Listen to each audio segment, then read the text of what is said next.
दोस्तों, धरती पर मौजूद जीवन हमेशा ही ऐसा नहीं था जैसा कि अभी हम देख रहे हैं। धरती पर अलग अलग कारणों से कई बार प्रलय आ चुके हैं और कई बार उस प्रलय के कारण धरती पर मौजूद जीव जंतु का बहुत ही ज़्यादा नुकसान हुआ।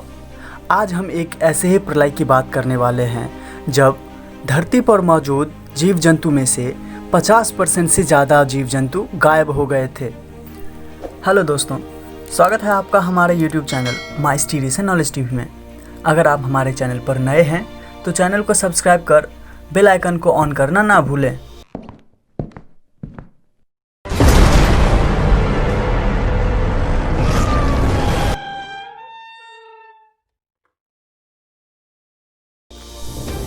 करीब 36 करोड़ साल पहले एक ऐसा प्रलय आया था जिससे धरती पर मौजूद सारे जीव गायब से हो गए थे।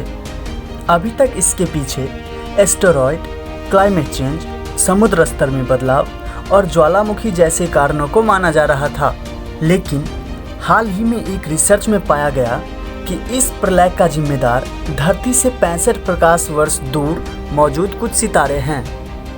आखिर क्या हुआ था उस समय जिससे धरती पर जीवों का इतना बड़ा नुकसान हुआ? करीब 36 करोड़ साल पहले हुए लेट डेवोनियन एक्सटिंक्शन में धरती पर मौजूद प्रजातियों के समूह में से करीब 50% से ज़्यादा गायब हो गए थे।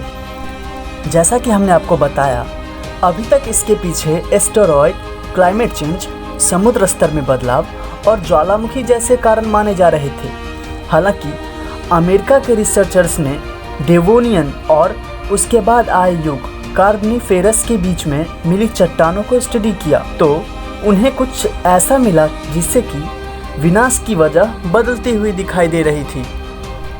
दरअसल इन चट्टानों में लाखों करोड़ों प्लांट स्पोर्स यानी ऐसे जीवाणु या बीज जो किसी जीव के रूप में विकसित हो सकते थे, वे अल्ट्रावायलेट रोशनी की वजह से जले हुए पाए गए और जिससे कि ये पता चला कि धरती के ऊपर बने ओजोन लेयर के कवच को काफ़ी लंबे वक्त के लिए नुकसान पहुंचा और इसका कारण हो सकता है कि सोलर सिस्टम के पास सितारों में विस्फोट मतलब सुपरनोवा हो रहा होगा और जिसका असर धरती के जीवन पर पड़ा।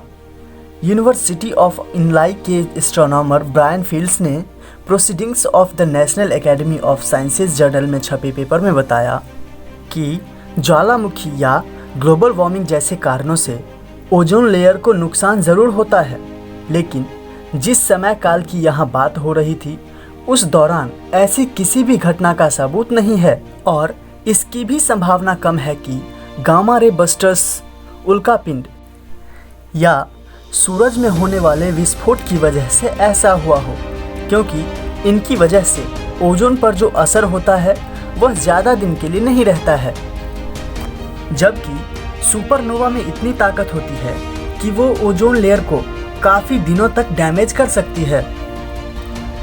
पेपर में समझाया गया है कि किसी पास के सितारे में विस्फोट होने से धरती पर अल्ट्रावायलेट, एक्स-रे और गामा रे बड़ी मात्रा में पहुंची होंगी और विस्फोट की वजह से सोलर सिस्टम में तमाम खगोलीय मलबा भी पहुंचा होगा। इन सब के असर से करीब 1 लाख साल तक ओजोन लेयर प्रभावित रही और इसी वजह से धरती पर जीवन नष्ट होने लगा और इसकी भी संभावना है कि इस दौरान अंतरिक्ष में ऐसे कई सुपरनोवा हुए होंगे और सब मिलाकर धरती पर प्रलय का कारण बने होंगे।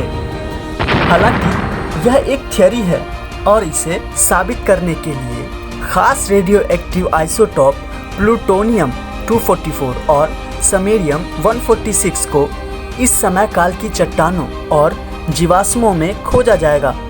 दरअसल ये दोनों आइसोटॉप धरती पर प्राकृतिक रूप से नहीं पाए जाते हैं और सिर्फ खगोलीय विस्फोटों के जरिए ही यहाँ आते हैं। प्रोफेसर फील्ड्स का कहना है कि उनकी स्टडी में मिले नतीजे ये एहसास कराते हैं कि ब्रह्मांड में हम अकेले नहीं हैं। खगोलीय घटनाओं का धरती पर दखल भी होता है। कई बार हमें ये पता नहीं चलता और कई बार ये विनाशकारी हो जाती है। आज के लिए बस इतना ही, मिलेंगे फिर ऐसे किसी वीडियो में।